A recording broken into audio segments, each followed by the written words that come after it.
देखिए हमारे पास दो चीज है, हम दो हमारे दो, एक शरीर और एक आत्मा। तो शरीर के लिए शरीर के नातेदार रिश्तेदार ये संसार, और जो आत्मा है शरीर में, आत्मा के लिए परमात्मा। तो हम दो हैं तो हमारे दो हो गए कि भाई शरीर के लिए संसार निभाओ और आत्मा के लिए परमात्मा से रिश्ता जोड़ो और मन से जोड़ो। भगवान से हमें प्यार करना है ना, भगवान की उपासना करना है, भगवान की भक्ति करना है, तो उपासना यानी भगवान के पास जाना, उनका दर्शन करना, उनको प्राप्त करना, यही तो हमारा लक्ष्य है ना। तो उनके पास जाने के लिए 5 पगडंडियां बताई हैं रसिकों ने, महापुरुषों ने, संतों ने, कि भगवान से अगर प्यार करना है, उनको प्राप्त करना है, तो पहले उनसे रिश्ता जोड़ो। भगवान को भगवान मत मानो, ध्यान दीजिए, भगवान को भगवान मत मानो। अगर हम भगवान को केवल भगवान मानेंगे तो क्या करेंगे? रोज सुबह जो आप करते हैं, भगवान की आरती की, पूजा की, भोग लगा दिया, बस बात खत्म। आधा घंटा, 15 मिनट, 1 घंटा भगवान की पूजा अर्चना की और बाकी 23 घंटे अपने संसार में मस्त हैं। यही करेंगे ना? तो महाराज जी कहते हैं कि भगवान को भगवान मत मानो, भगवान से पहले रिश्ता जोड़ो। क्या रिश्ता जोड़ें? ये 5 भाव। श्री कृष्ण हमारे राजा हैं, हम उनकी प्रजा हैं।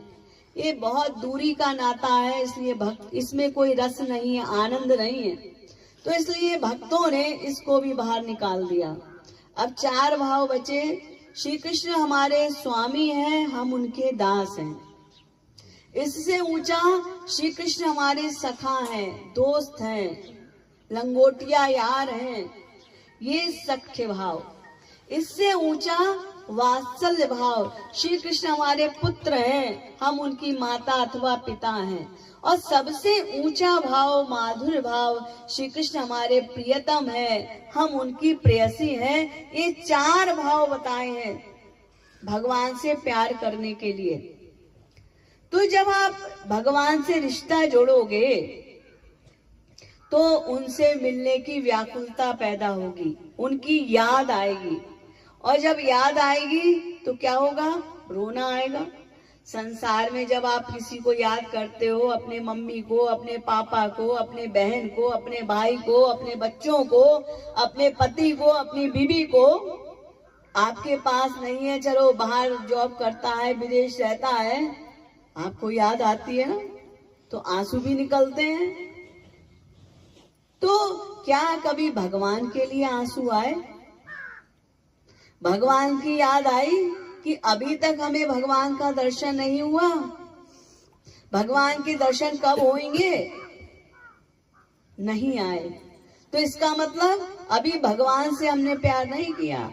जग के लिए तो रोया, संसार के लिए तो आंसू बहाए, मम्मी के लिए, पापा के लिए, बहन के लिए, भाई के लिए, बच्चों के लिए, जग के लिए तो रोया, गोविंद राधे रोया नहीं तेरे लिए, अब तो रुला दे।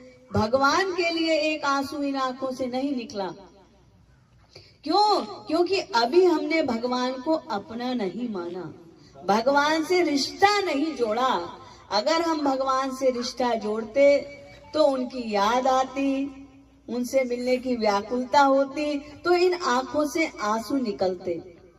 तो हमारे महाराज जी कहते हैं पहला काम, भगवान को केवल भगवान मत मानो, उनसे रिश्ता जोड़ो। ये कंक्लूजन है।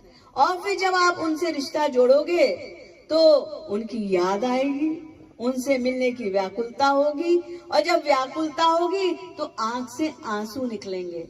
बस यही समझ लीजिए भगवान को प्राप्त करने की पहली सीढ़ी, कबीरा हंसना दूर कर, रोने से कर प्रीत, बिन रोए किन पाइया, प्रेम प्यारो मीत, हंसी हंसी कंत न पाइए, जिन पाया तिन रोय। जिसने भी भगवान को प्राप्त किया है, रो रो कर ही प्राप्त किया है। आंसू बहाए जा गोविंद राधे, एक दिन आंसू तो ही हरि ते मिला दे। रो रो कर जब हम कीर्तन करेंगे, आंसू बहाएंगे, तब भगवान हमको मिलेंगे। तो पहले भगवान से रिश्ता जोड़ना है, और शरीर से नहीं, मन से जोड़ना है। देखिए, संसार में सब हमारा शरीर चाहते हैं, काम चाहते हैं, लेकिन भगवान केवल हमारा मन चाहते हैं।